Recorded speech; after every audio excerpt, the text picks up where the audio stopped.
Maybe the worst enemy that Jewish people have right now is Beto Netanyahu.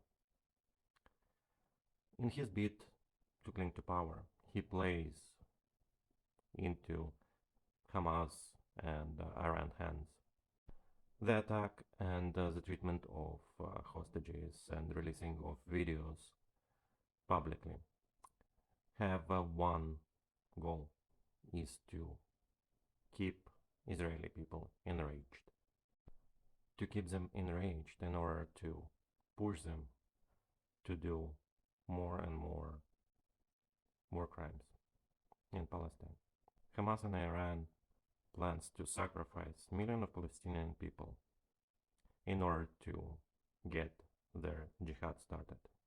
We have two governments who's clinging to power. It's Beto Netanyahu's government that almost fell before the terrorist attack, and you have Iranian government whose feels pretty wobbly. And today, both governments could stay in power. And the only way they could stay in power is by going to war. Both governments do not have a plan what will happen after the war, or what even is the goal of the war.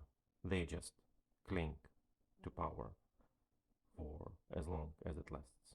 The eagerness of both governments to sacrifice innocent Palestinian lives to keep their power is abhorrent.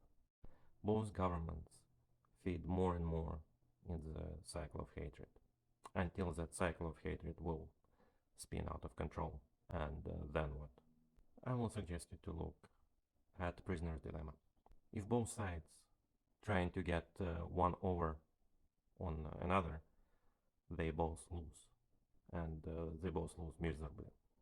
And that's what we have right now with Israel against Hamas. And if one of the parties keeps clear head and responds with appropriate amount of force to teach other part what to do and what not to do, usually the more cool-headed part wins slightly, because there is a ability for both parties to win, and the only way to win everything and be ahead of everybody else is to cooperate. If people of Israel understand who's their real enemy is, and it's Beto Netanyahu, and people of Palestine understand that their worst enemy is not IDF, but Hamas and their Iranian owners, they still have a chance to forgo their rage and animosity and make something greater and bring peace to the Middle East, to topple the theocratic regime of Iran, Egypt, and Jordan. But it takes courage on both sides. It takes restraint on both sides. It takes the ability to empathize with each other. You would think that people of Israel will empathize with Palestinians because they went through that. They went through the hell of being cast out of their land, prosecuted on a basis of some fantasy book.